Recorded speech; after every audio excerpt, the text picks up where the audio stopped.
म्हटलं की सगळं दुष्काळ आणि बिन पानाची झाडं आणि बिन फुलाची झाडं, पण आटपाडीच्याच मातीमध्ये महाराष्ट्राचं काय म्हणजे आपण ज्यांना वाल्मिकी आधुनिक म्हणतो असे ग. माडगूळकर त्या मातीतले आहेत. त्याच मातीमध्ये शंकरराव खरात, व्यंकटेश माडगूळकर, नासम इनामदार, अनेक मंडळी, मधुकर पाठक यांच्यासारखे खूप प्रतिभावान दिग्दर्शक त्या मातीतले आहेत. आणि त्यांची जी परंपरा आहे ती परंपरा ही मुलं सगळी पुढे घेऊन जातील अशी मला खात्री आहे.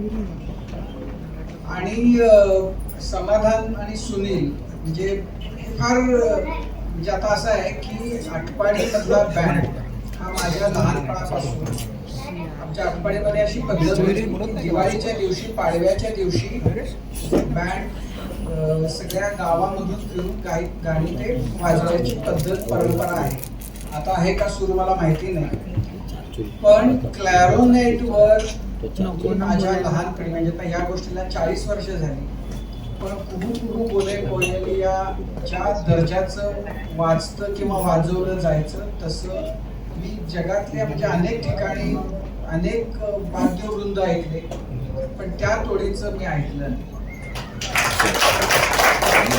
सॅक्सोफोनच्या बाबतीमध्ये राजजी हे फार मोठे कलाकार आहेत आणि त्यांच्या गाण्यांची जर आपण नावं सांगितली तर त्यातली असंख्य गाणी आपल्या सगळ्यांच्या तोंडावर म्हणजे कायम आपल्या ओठांवर रेंगाळणारी अशा अनेक गाण्यांमधला सॅक्सोफोन त्यांनी वाजवलाय.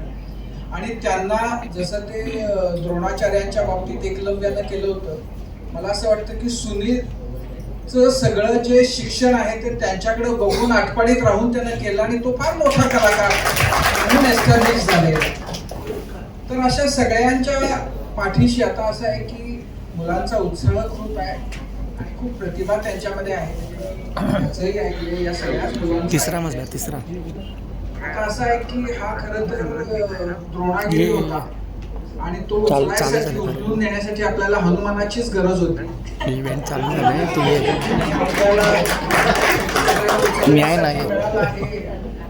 आपलं भाग्य आहे, अपेक्षा आहे. मी सिनेमाचा काही भाग बघितलाय, विषय वेगळा आहे, गंभीर आहे. आत्ताचा काळ जो आहे तो सगळा हा हा ही करत एंटरटेनमेंट, करमणूक, हशा, लाफ्टर असा काळामध्ये काहीतरी वेगळा प्रयोग सगळी मुलं करू पाहत आहेत.